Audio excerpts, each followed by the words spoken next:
O envolvimento da família real.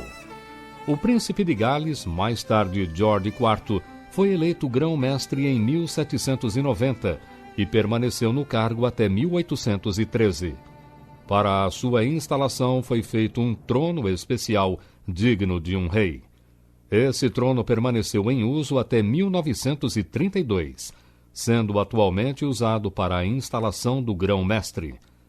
Mais 5 irmãos do rei George IV envolveram-se com a maçonaria. O mais atuante foi Augustus Frederick, duque de Sussex, 1773 a 1843. Augustus sucedeu seu irmão como grão-mestre em 1813, tendo permanecido no cargo até sua morte, 1838. Participou ativamente dos esforços para a união das duas grandes lojas e tornou-se o primeiro grão-mestre da Grande Loja Unida da Inglaterra. Essa potência, pelo seu alto padrão de organização e suas tradições, é tida como referência para a maioria das potências maçônicas do mundo.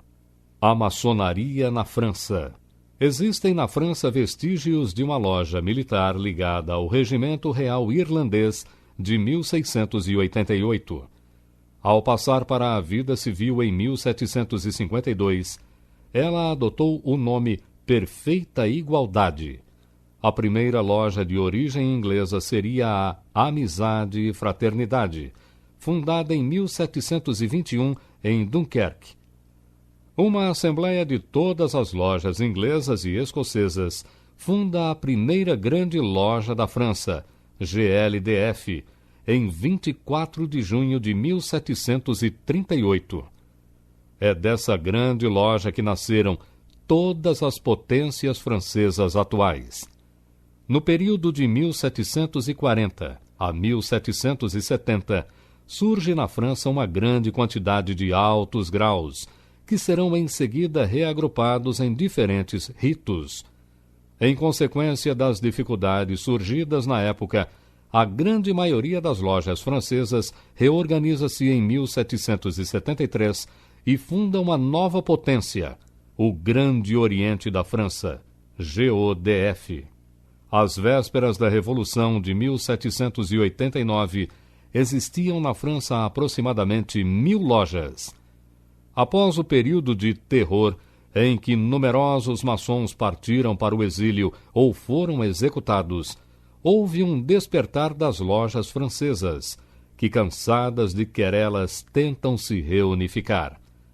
Em 1799, o Grande Oriente da França reúne numa federação a quase totalidade das lojas. Somente algumas lojas escocesas da Grande Loja da França se recusam a pertencer ao Grande Oriente da França. Em 1804, elas se reúnem e formam o Supremo Conselho da França.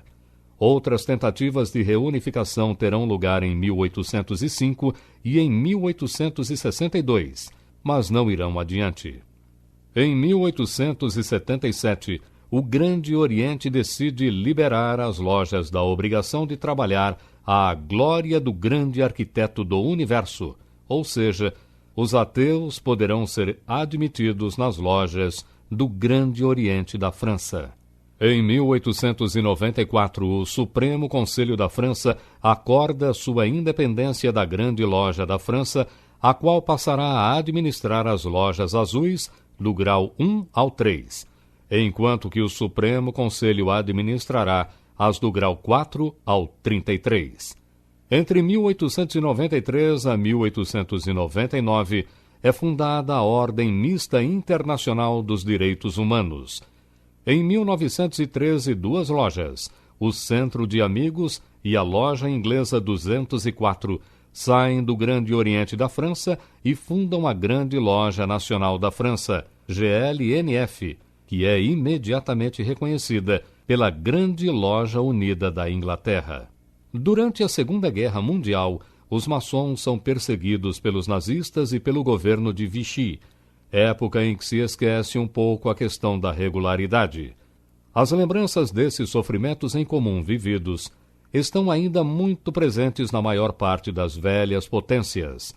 Isso explica em grande parte as especificidades que podem parecer estranhas num país em que a franco-maçonaria jamais tinha sido perseguida.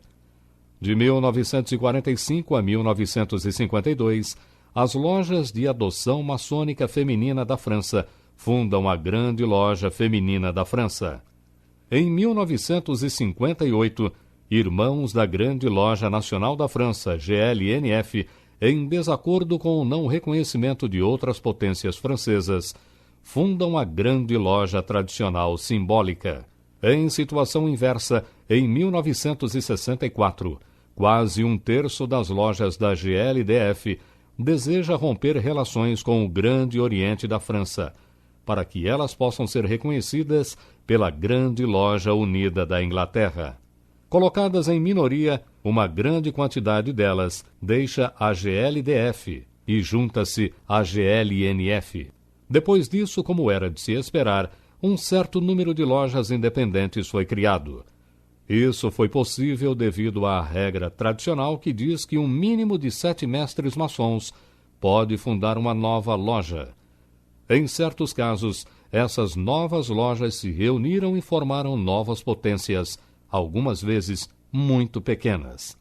Mas o que era a Grande Loja de Londres em 1717, se não uma nova e pequena potência? Somente a história poderá julgar.